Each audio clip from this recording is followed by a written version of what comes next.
putih. Papua bukan merah putih. Papua bukan merah putih. Papua bintang kejora, bintang kejora. Baru-baru kau bilang merah putih. Baru-baru kau bilang merah putih. Papua bukan merah putih. Papua bukan merah putih. Papua bintang kejora, bintang kejora. Baru-baru kau bilang merah putih. Baru-baru kau bilang merah putih. Ya kawan-kawanku sekalian, Papua bukan merah putih kawan-kawanku. Papua bukan merah putih. Tapi apa kawan-kawan? Bintang kejora. Ya, Papua adalah bintang kejora. Rasnya Papua adalah ras Melanesia. Sedangkan Indonesia adalah ras Mongolia. Nah, ini menjadi perbedaan yang sangat signifikan yang perlu kita perhatikan. Karena kenapa? Ini menjadi cerminan bahwa Indonesia dengan Papua itu berbeda, kawan-kawan. Memiliki ras yang berbeda, lagu kebangsaan yang berbeda, bendera yang berbeda. Ya. Tapi yang menjadi ironis adalah kenapa kok dibilang Papua bagian dari NKRI atau Negara Kesatuan Republik Indonesia? Ya, di sini kami yang mungkin sedikit orang ini turun ke jalan dalam rangka untuk memperingati 56 tahun New York Agreement atau Perjanjian New York. Di sini kami katakan bahwa New York Agreement adalah ilegal di atas tanah Papua. Karena kenapa? Perjanjian New York yang kemudian dilakukan pada saat itu tanpa melibatkan satu orang pun atau orang asli Papua untuk menyampaikan pendapat di pada saat itu. Nah, padahal undang-undang sudah mengatakan bahwa setiap warga negara, setiap orang berhak menyampaikan aspirasi, berhak menyampaikan pendapat di depan umum, kawan-kawan. Nah, bahkan adapun kawan-kawan kita, saudara-saudara kita, orang tua kita yang ada di Papua itu ikut terlibat dalam penandatanganan bahkan penentuan. Mereka dibawa tudangan senjata, kawan-kawan, dikarantinakan, kawan-kawan. Nah, ini menjadi cerminan bahwa Indonesia mewarisi sampah haram sejarah, kawan-kawan. Sampah haram sejarah dari fasisme Jepang, kolonialisme Belanda, dan lain-lain sebagainya yang pernah menjajah bangsa Indonesia itu sendiri. Nah, Indonesia tidak mengambil hikmah daripada penjajahan yang dialami yang sekian tahun lamanya. Yang menjadi ironis kan itu, kawan-kawan. Mereka berbalik dan menjajah bangsa-bangsa yang lain. Nah, kawan-kawan sekalian, ini perlu kita perhatikan bahwa kemerdekaan bangsa Papua telah dideklarasikan sejak 1961, 1 Desember 1961. Namun kemerdekaan itu berlangsung hanya 18 hari, kawan-kawan. Karena kenapa? Karena pada tanggal 19 Desember 1961 Bung Karno mengeluarkan operasi akses Trikora jurnalis di WETS untuk bagaimana Papua, menggagalkan berikan kebebasan dan hak menentukan nasib sendiri sebagai solusi demokrasi bagi bangsa WETS Papua. Pembantaian, pembunuhan, pemerkosaan, New York terhadap bangsa kulit hitam bernama keriting itu bangsa Papua, bangsa WETS Papua. PBB harus bertanggung jawab serta terlibat aktif secara adil, kolonialisme Indonesia, demokratis dalam proses maka pemerintah Indonesia penentuan nasib sendiri, mengeluarkan obat keperluan sejarah dan sebagai bagaimana mereka menutupi kesalahan yang kemudian mereka berbuat terhadap bangsa Papua. Mereka keluarkan otsus atau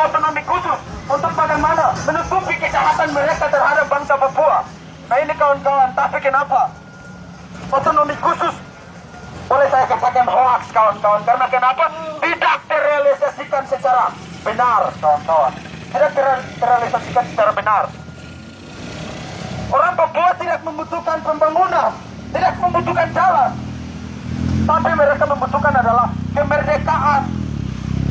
Kemerdekaan kawan-kawan. Pada tahun-tahun sebelumnya, sebelum operasi militer dan juga sebelum Freeport itu masuk ke tanah Papua dan beroperasi di sana, rakyat Papua, bangsa West Papua masih dalam keadaan yang aman-aman saja kawan-kawan. Karena kenapa? Mereka hidup menyesuaikan dengan alam dan lain-lain sebagainya. Nah, ketika beroperasinya PT Freeport, di sanalah terjadi pembantaian, pembunuhan, pemerkosaan, penculikan, pencerahan dan lain-lain sebagainya. Karena apa? Karena ulah dari PT Freeport itu, ulah daripada kolonial Indonesia, Belanda, dan juga Amerika Serikat yang dimana mereka memperebutkan modal yang bukan milik mereka kawan-kawan sekalian, bukan milik mereka. Nah, ini perlu kita perhatikan bersama bahwa Indonesia untuk sementara ini sejak kepemimpinannya Bung Karno sampai hari ini Jokowi Yusuf Kala, pelanggaran hak asasi manusia yang terjadi di atas tanah Papua tidak pernah terselesaikan kawan-kawan. Kita hitung dari sejak tahun 2000-an, sejak dikeluarkan otonomi khusus, sebanyak 8.382 jiwa itu yang diambil data mental, yang dilihat secara kasat mata. 8.382 orang yang telah mati demi modal yang ada di Papua itu. Belum lagi dihitung dari sejak tahun 1961, belum lagi penculikan, pembantaian, kematian orang Papua yang tidak diketahui.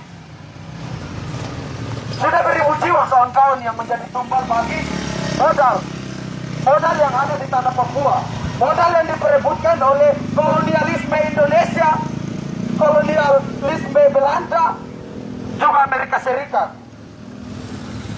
Bukan sedikit jiwa yang termakan, yang jadi korban, bukan sedikit jiwa kawan-kawan.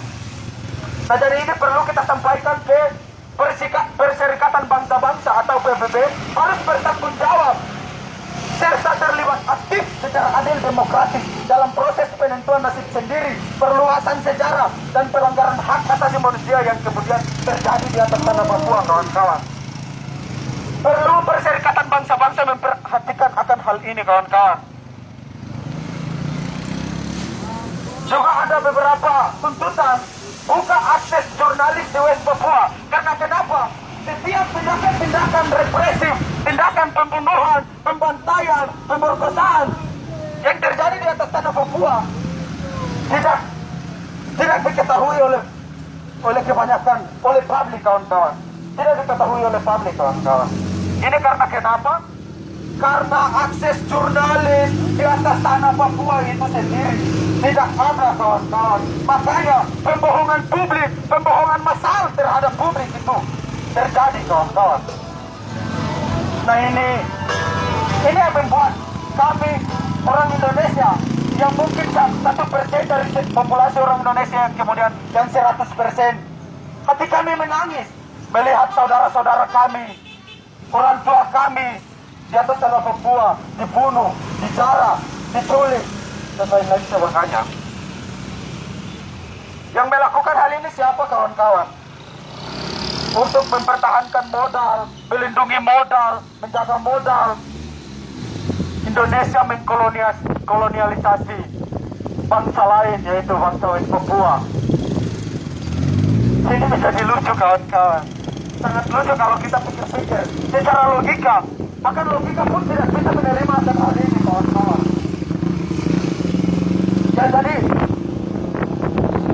persoalan-persoalan yang kemudian terjadi di atas tanah Papua itu hanyalah persoalan mempertahankan modal, persoalan politik, persoalan ekonomi, sehingga rakyat Papua, bangsa West Papua menjadi tumbal, dan bukan sedikit yang menjadi tumbal, kawan-kawan. Sejak 1961 bahkan sampai hari ini, maka kami menuntut tarik TNI Polri, organik maupun non-organik dari tanah Papua. Karena kenapa, kawan-kawan? Pembantaian, pembunuhan terus terjadi di atas tanah Papua. Selagi TNI Polri masih berjaya di atas tanah Papua, belum lagi akan direncanakan untuk membangun pos-pos militer di atas tanah Papua.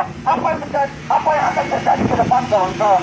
Nah, prediksi dari kawan-kawan, yang sekarang ini tersisa mungkin 40%. Mungkin prediksi kawan-kawan mungkin setelah tahun 2020 hanya tinggal 20%, kawan-kawan. Itu orang asli Papua. Dan selain dari itu adalah bangsa asing yang kemudian tinggal di atas tanah Papua. HIV, AIDS, dan lain-lain sebagainya. Itu terjadi setelah perampasan modal itu terjadi. Freeport itu berkooperasi dan juga ada beberapa perusahaan lain, beberapa PT lain yang kemudian beroperasi di sana di atas tanah Papua, kawan-kawan. Nah, jadi kawan-kawan sekali lagi kita menyanyi. Papua bukan merah putih, Papua bukan merah putih, Papua bintang kejora, bintang kejora. Baru-baru kau bilang merah putih, baru-baru kau bilang merah putih. Ya, kawan-kawanku sekalian,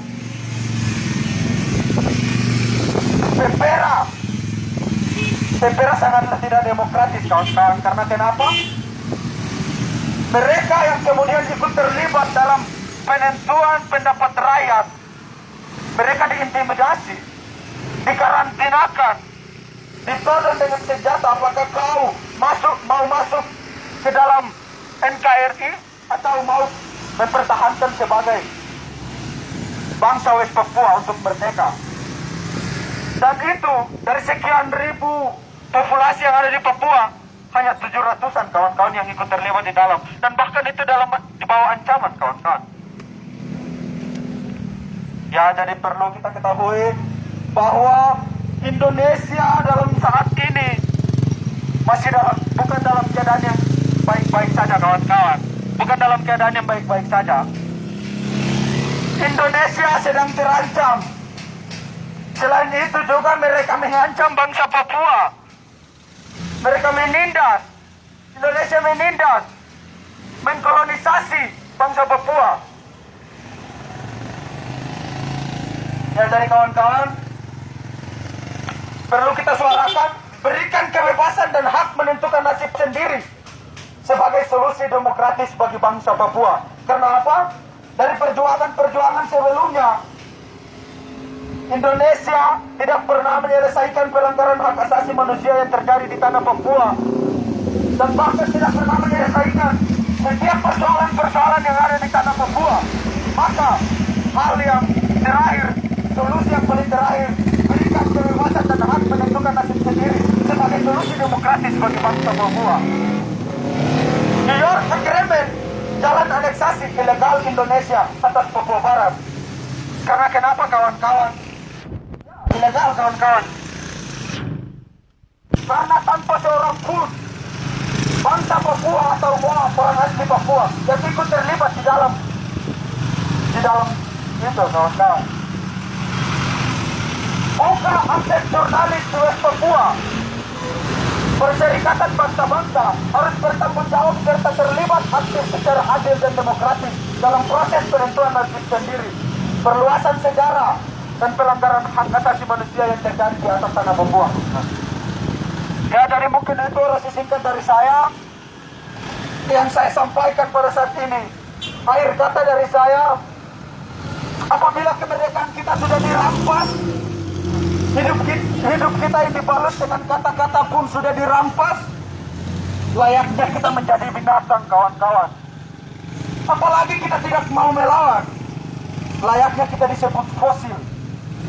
Nah, mungkin itu resiko dari saya. Sekian dan saya berikan ke orator yang lain.